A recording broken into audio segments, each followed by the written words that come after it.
So these are some common scenarios that people will bring to us, and we actually wrote about this in the ebook. So if you want the real technical answer, check out the ebook, but I'll give you the short and sweet.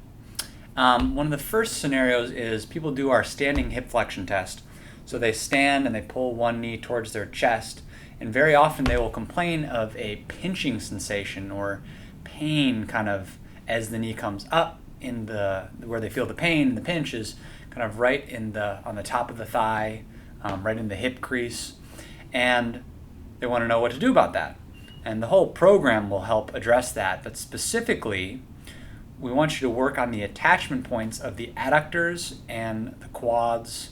and kind of where the hip flexors and the adductors kind of all blend together on the top inner part of your hip. So why we think that's so important is if you visualize your hip like this, if the quads are too tight and the hip flexors and the groin muscles are too tight,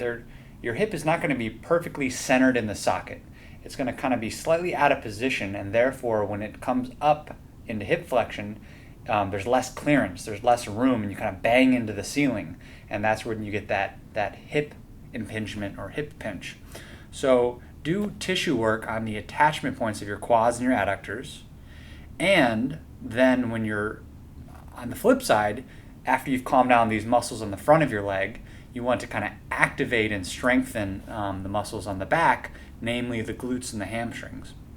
So that's the first common scenario. The second common scenario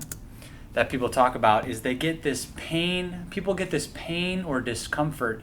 in their glutes, or possibly that same kind of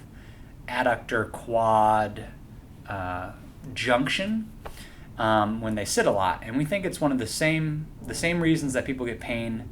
in the standing hip flexion test. It's that anterior translation or glide